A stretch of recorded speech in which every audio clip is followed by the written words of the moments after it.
My life was pretty straightforward until Jake came along. I was a fitness trainer at a local gym, spending my days helping folks shape up, which kept me busy enough not to dwell on the lack of drama in my personal life. That all changed the day Jake walked into my gym. "Hey, I'm looking to switch up my routine. Got any killer moves to start with?" he asked, his tone light but his gaze intense. I gave him a once-over. He wasn't the usual newbie, unsure of which machine to try first. No, he looked like he knew his way around a gym, but was here for something more. "Sure," I replied, leading him to a set of weights.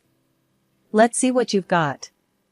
That first session turned into a week, then a month, and our casual chats grew longer and more personal.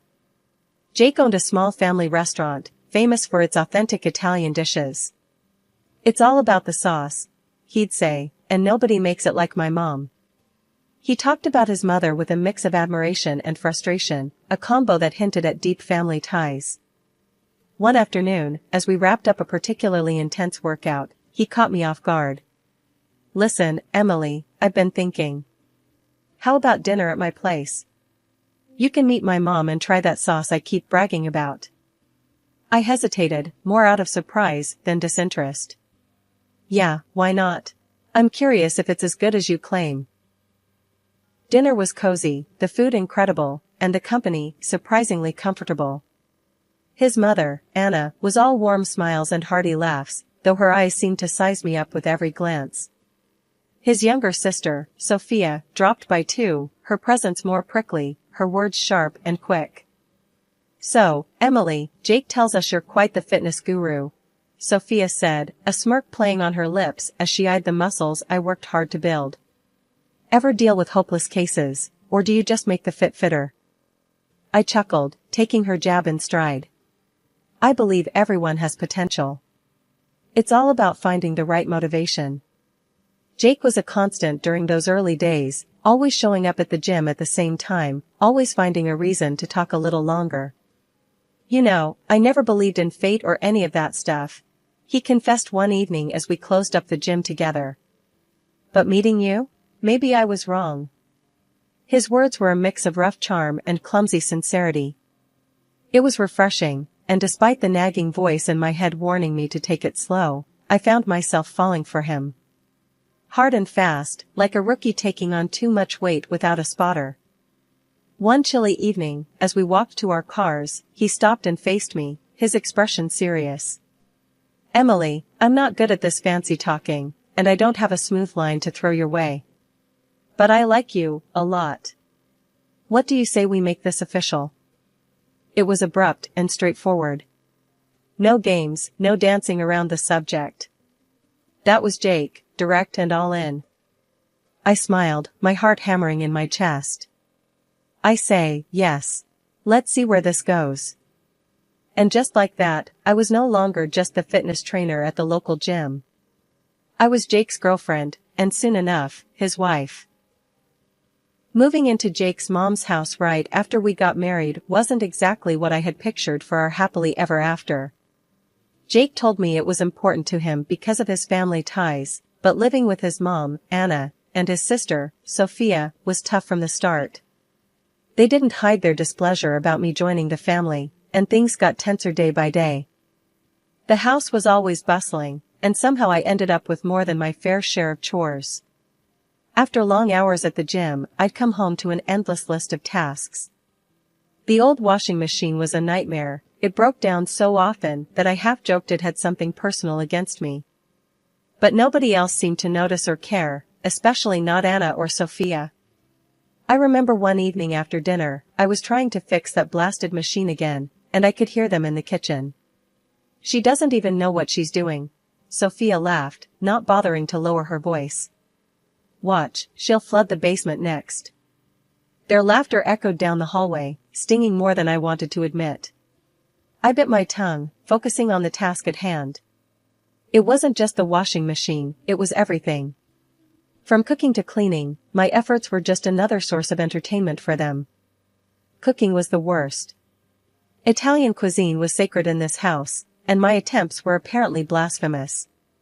I tried to follow Anna's recipes to the letter, but nothing seemed to work. One night, as I struggled with a supposedly simple pasta dish, Sophia hovered in the doorway. "Is that supposed to look like that?" she asked, a smirk playing on her lips. "It's nothing like Mom's." I gritted my teeth, stirring the sauce that just wouldn't thicken. "Well, I'm trying my best here." Sophia snorted. "Maybe your best isn't good enough. Did you ever think of that?"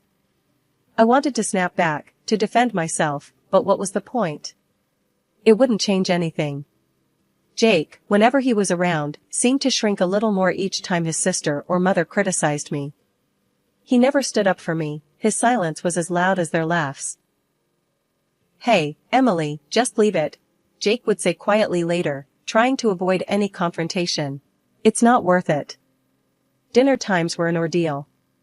I'd set the dishes on the table, hoping for a peaceful meal, but it was like sitting down in a lion's den. "You know, in Italy, they'd probably ban you from the kitchen for this," Anna would joke as she tasted my food, the others chuckling along. "Yeah, maybe stick to what you know, gym stuff," Sophia would add, passing the salt like it was a peace offering I didn't deserve. I would nod, smile, and swallow the hurt, my frustration simmering like the sauce that never turned out right. Living with Jake's family made every day feel like a battle I wasn't prepared for. As my pregnancy progressed, the house chores, which already felt like they were all on me, became even more demanding. Instead of getting any help or understanding from Anna and Sophia, I felt their hostility grow stronger. One afternoon, I was trying to vacuum the living room, moving slower than usual, because of my growing belly. Anna walked in, watched me for a moment, and then let out a sigh that seemed to carry all her disapproval. "Emily, you missed a spot over there. And look at how slow you're moving. This house is going to fall apart at this rate," she said, pointing at a corner I hadn't gotten to yet. I straightened up, feeling the strain in my back. "I'm doing the best I can, Anna. It's a bit harder with the baby." She just sked and shook her head. "In my time, we didn't let a little thing like pregnancy slow us down. You need to toughen up." The lack of sympathy stung, and I bit my tongue to keep from snapping back. Sophia was no better. Later that day, as I was folding laundry, she came into the room and started flipping through the clothes I had just stacked neatly. "You do know these aren't folded right, don't you? They should be able to stand up on their own, like how Mom taught us. Here, let me show you." Again. She tossed the shirt she was holding back onto the pile, messing up what I had done. As she refolded the same shirt with sharp, practiced movements, I felt my frustration rise. "Sophia, I appreciate the lesson, but I've folded clothes before. I'm not an idiot." She just raised her eyebrows, a cold smile playing on her lips. Could have fooled me. But hey, if you're okay with being mediocre, who am I to argue? Her words felt like a slap, and for a moment, I just stood there, watching her make my efforts seem pointless. It was the same with cooking.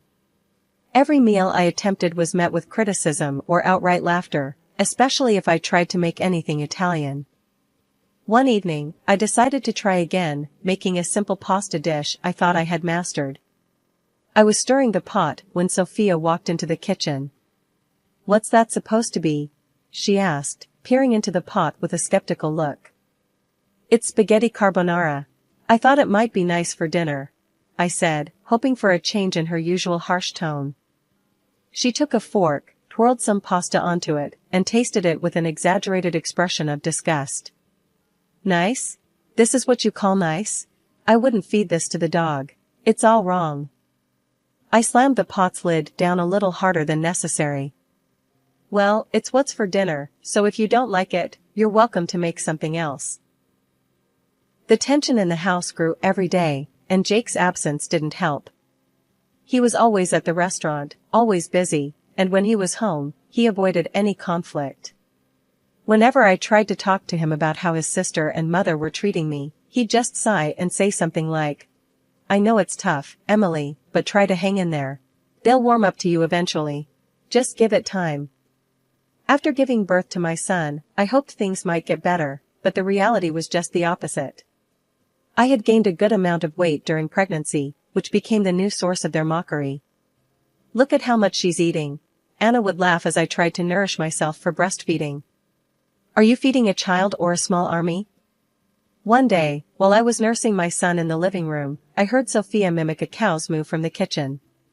The sound sliced through me, and tears pricked my eyes. It was clear they saw me as nothing more than a cow, a utility for my son.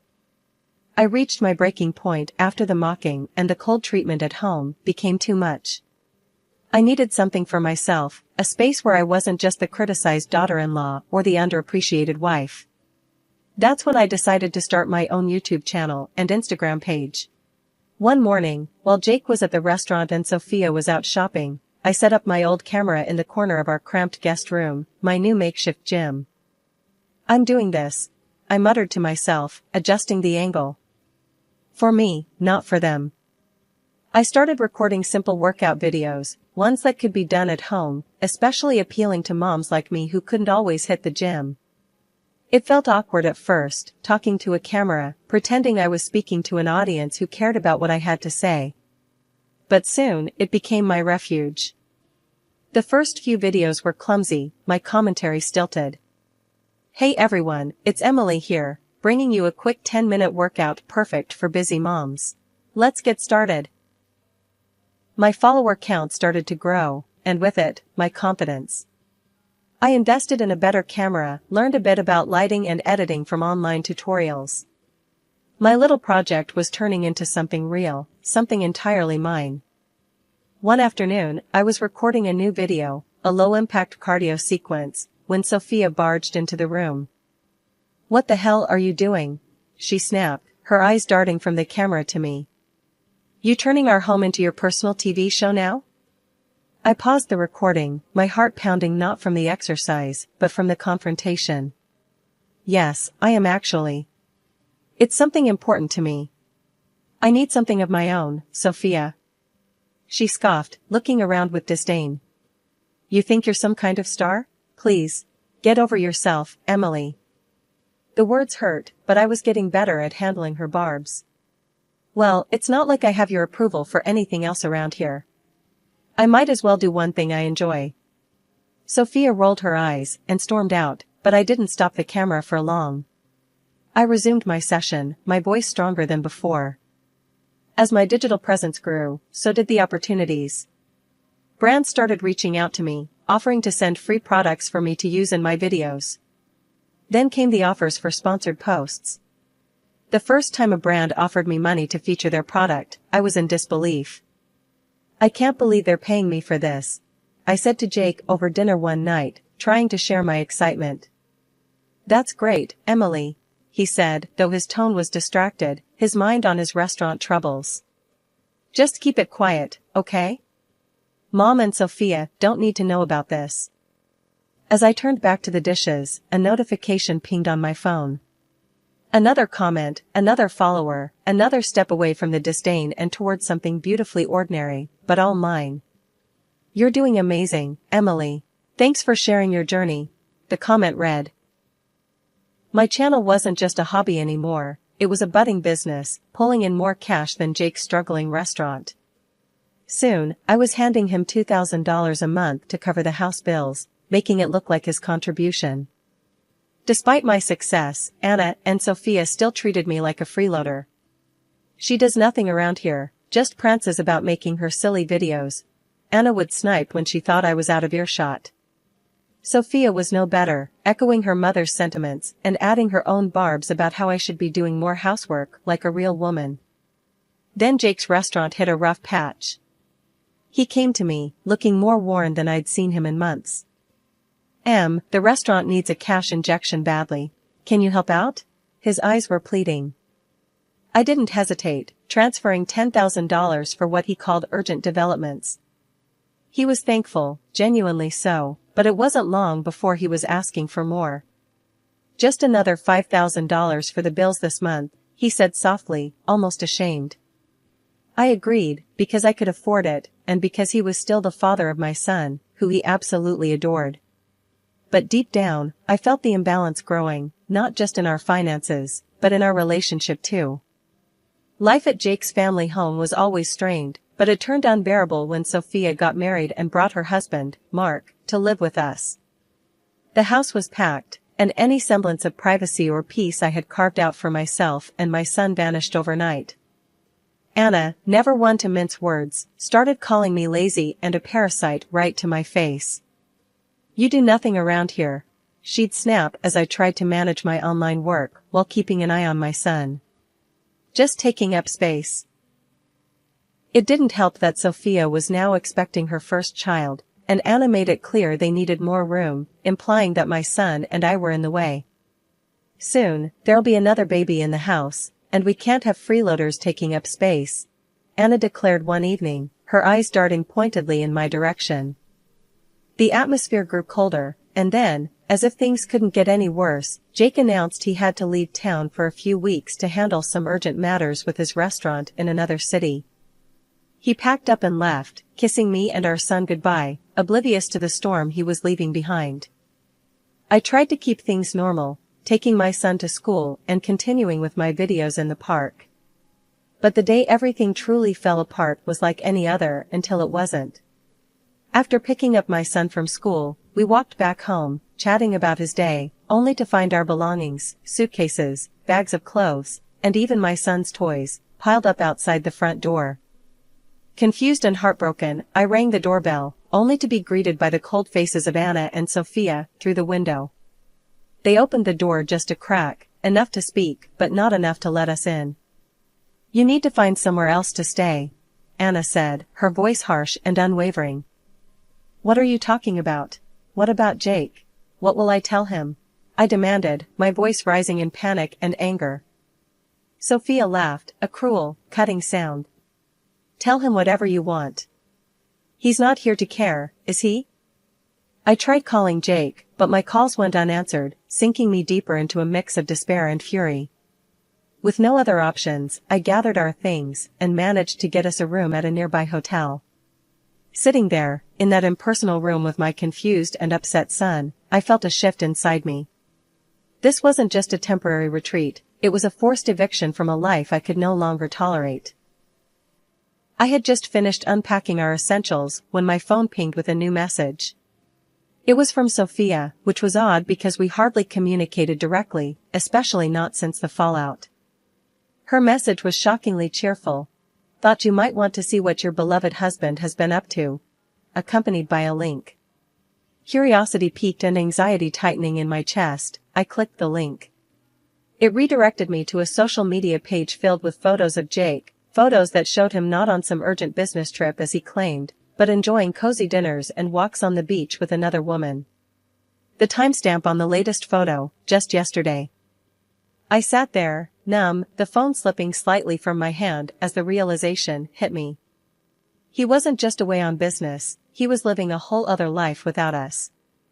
Anger, sharp and bitter, bubbled up, but before I could drown in it, my son tugged at my sleeve.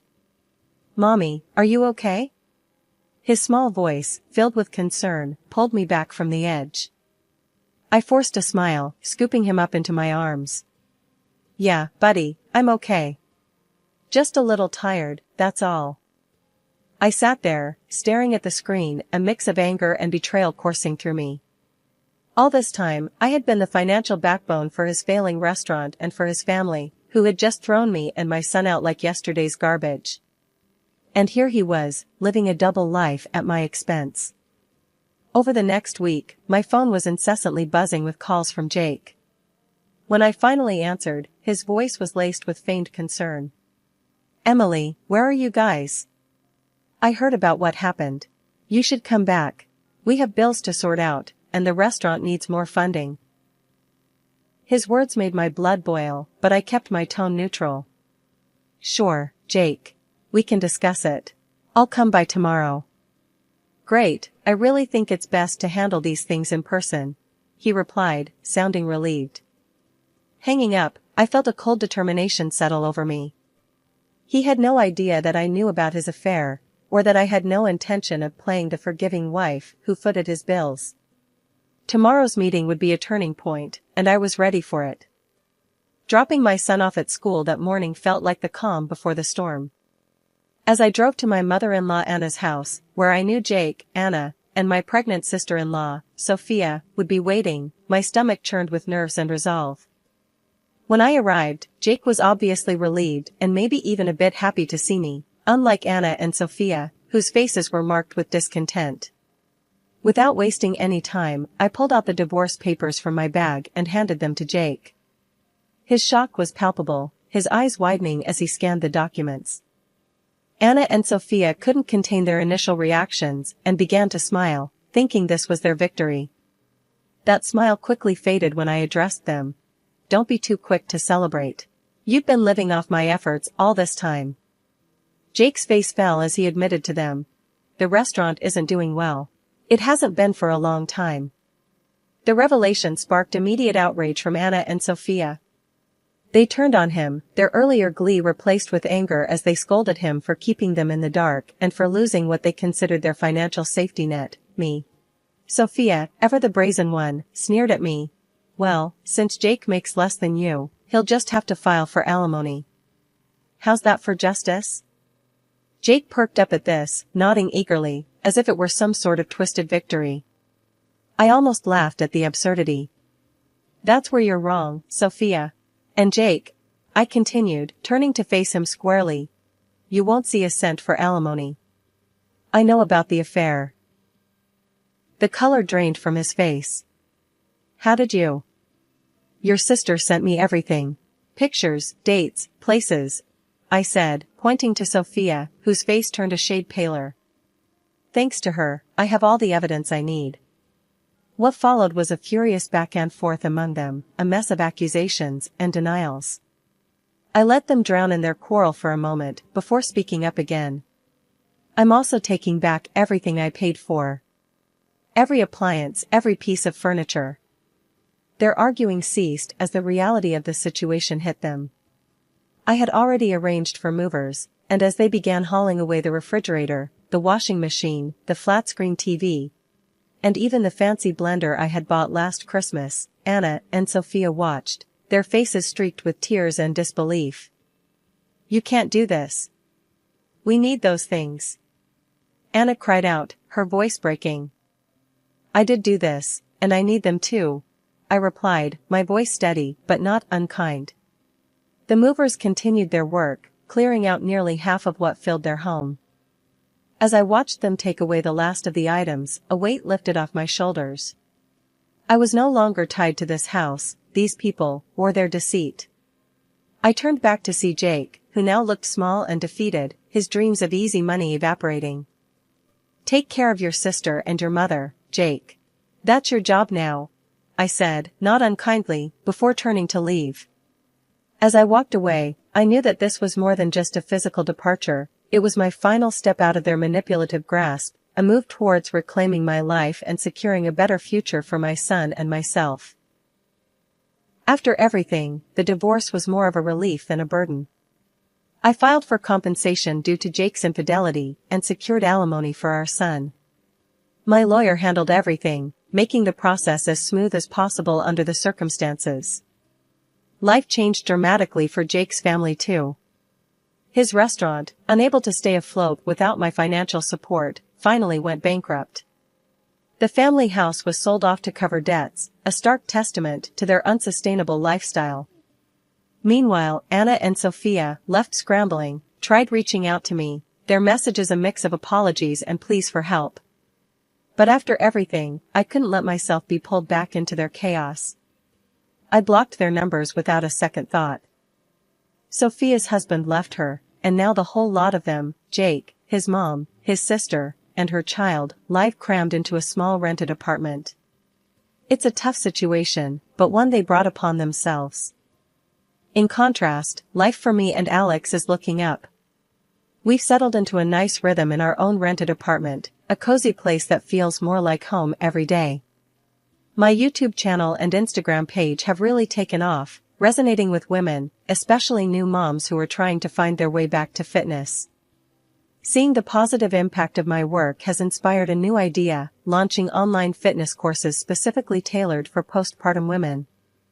I'm excited about the possibilities and the chance to help others who have been in my shoes. There was so much to do, but for the first time in a long while, the future seemed bright and brimming with potential. Here in our little sanctuary, with my son's laughter echoing off the walls, I felt a profound sense of peace. We had made it through the storm, and now, it was our time to shine.